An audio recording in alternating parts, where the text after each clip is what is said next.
PS5 Jailbreak news update. So the big piece of news that has recently dropped is that proper PS5 backports are now possible thanks to a new project released from BestPig known as Backport, which is a great name by the way. Backports allow you to take games that require higher firmwares to run and get them running on older ones. So Backport monitors game launches on the PS5. When a game PPSA or CUSA title is launched, it automatically mounts a fake lib folder, which is stored on the game's app directory over the game's library path using Union FS.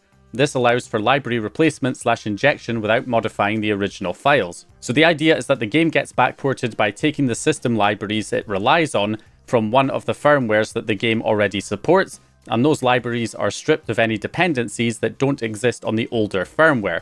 They are then added to a fake lib folder, and the Bestport payload will swap out the libraries on launch with the modified ones, allowing the game to run on the older firmware. So the payload is just designed to swap out the libraries with the modified ones to allow them to run on the older firmware. That's essentially what it does. However, there is patches, some system library patches that have already been included in this initial release. It says here that I have provided patches in the patches folder, BPS format, to patch libraries from firmware 10.01 and make them functional on firmware 7.61. And this is probably achievable for lower firmwares as well, but it has not yet been tested and would require additional patches. And we've already seen a demonstration of this from a prominent backporter, Speed-007, who has shown this working and actually running 3 games on 7.61. And those games are Silent Hill 2, Black Myth Wukong, and Astrobot working here on 7.61, and Astrobot usually has a minimum firmware of 9.0 in order to get that game running as a game dump, but he's able to actually run it on 7.61 thanks to this new development. So this is a really huge positive development for anybody waiting on older firmwares, as you soon may have the ability to run games that would normally only work on the highest jailbreakable firmwares like 10.01 for example. So as they say, good things come to those who wait. So moving on to the PSVue application for the PS4, been asked to, give an update on this, and there hasn't really been much happening over the past few days, at least nothing that has been public. However, of course, we did get a couple of videos that were circulating online over the past few days, and these seem to originate from the Research and Development Discord. So the first video is to demonstrate that the PSVue exploit is actually not going to require an internet connection, as was previously thought. So this will actually work with just a network connection, but internet is not required. This means you could use an ESP32, 8266 Raspberry Pi device to host a local network. If you don't have your console connected to a home network, then you can connect to one of these devices that host their own isolated Wi-Fi network, and that will work. You can connect the PS4 to it, and then when you run the PSVue application, it will allow you to run the exploit just off that network connection without requiring an internet connection. So that's the general idea here. So the video shows that I believe it is connected to one of these devices with an offline network, and then you can see the PSVue is loaded and it has successfully loaded the exploit.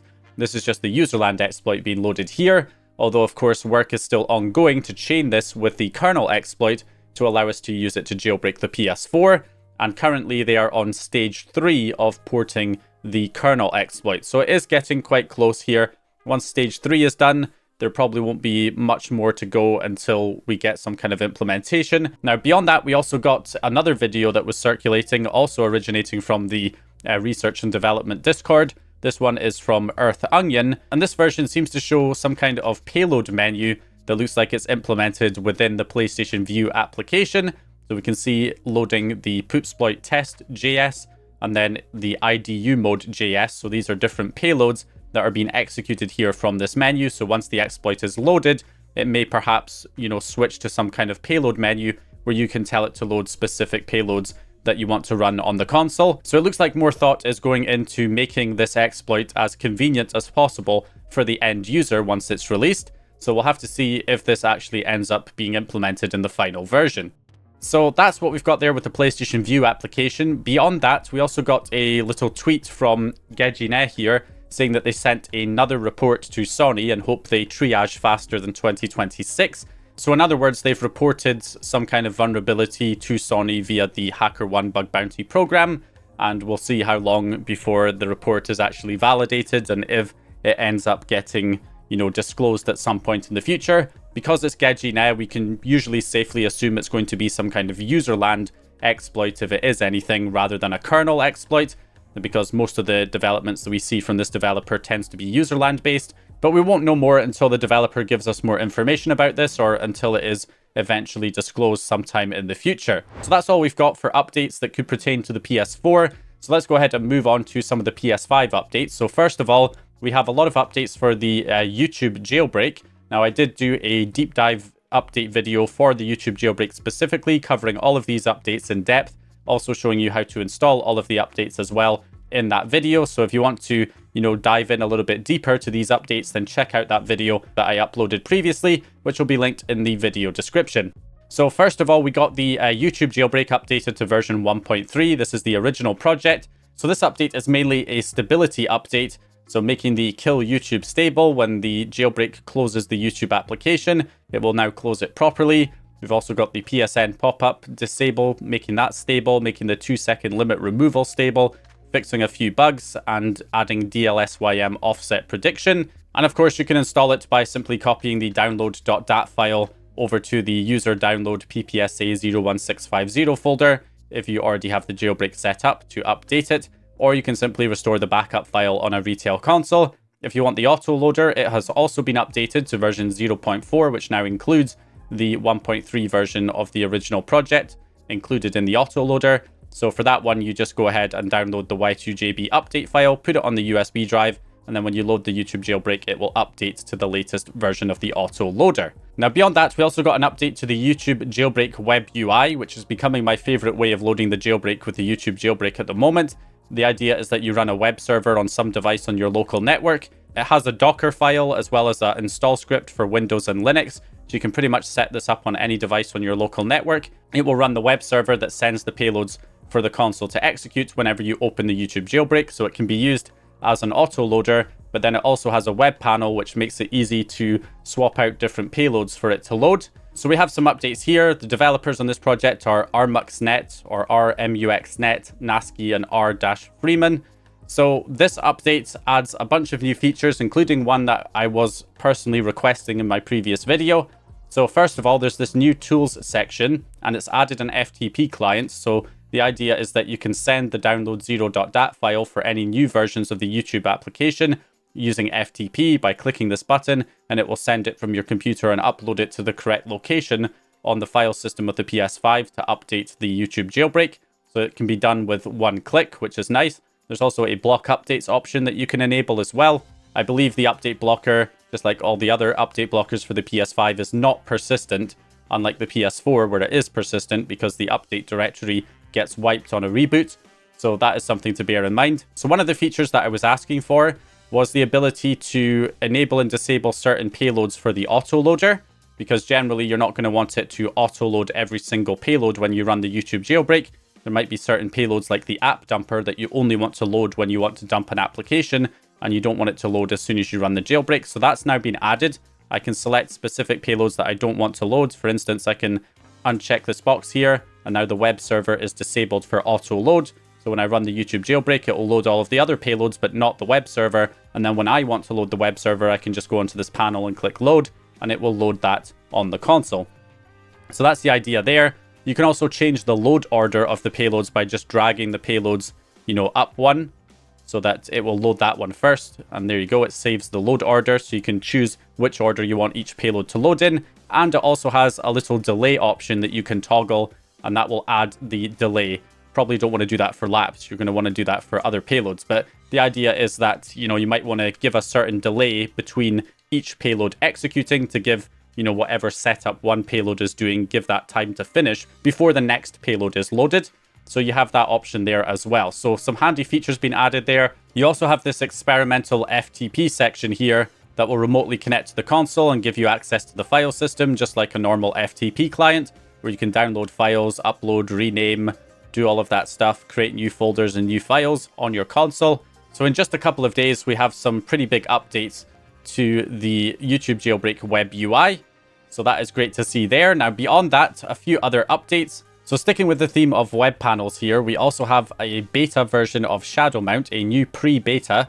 So this version is available on Ko-Fi, I'll leave it linked, of course, in the video description, which adds a web panel for managing how ShadowMount is used, which is pretty handy because before you didn't really have much of a choice. All you could do was load the payload, it would do the scanning, and it would create the shortcuts on the home menu for any games that it found, and that was about it.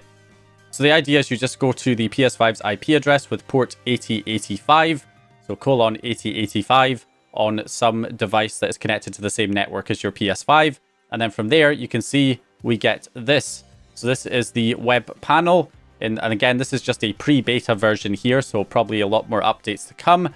But the idea is that you can tell it to scan whenever you want. So when you click scan, you can see it will initiate a rescan on the console itself to scan for any new games that might have been added. You can also go into the settings here and change how often it will scan. So you can change the scan interval to however long you want for rescanning, as well as it's got stability window as well. You can also enable database patching and toggle the web server on and off. And you can even add custom paths to scan and a block list. I guess any maybe applications or paths that you don't want it to scan, you can also add to the block list. And then we also have the system log showing up here as well, which kind of tells you what the payload has been doing. And then if we head back here, you can also remotely launch your applications here. So any games or applications that it found, like Astrobot here, if I click play, that should actually, launch it on the console. We'll say okay. And now if I switch over, you can see it has actually launched that game on the console itself. So that is another update coming with ShadowMount. Again, this is available as a beta, but you might want to obviously wait until there is a full version available.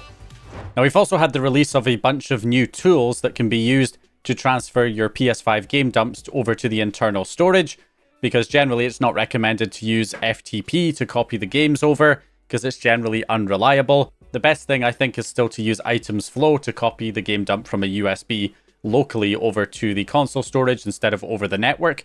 But if you do want to copy the games over the network, you do have a couple of different pieces of software that are designed to make that easier. So one of them here is PS5 Upload. And then we also have PS5 Upload Suite 2.0 and also PS5 Vault version 1.1.0. So all of these have seen recent updates in the past day. So the one that I've tested so far is PS5 Upload.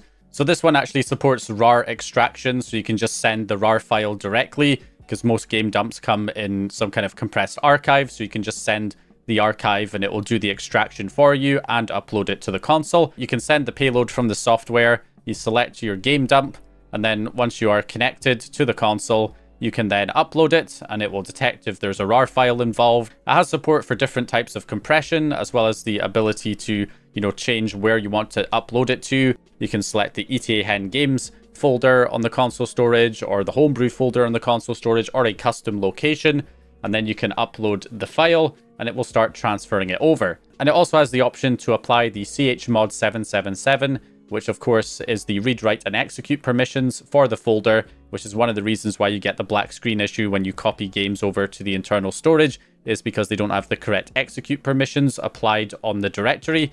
So that can be applied here once the transfer is complete automatically within the tool. So it just makes it a more reliable and faster way of transferring your games over to the console storage from your computer.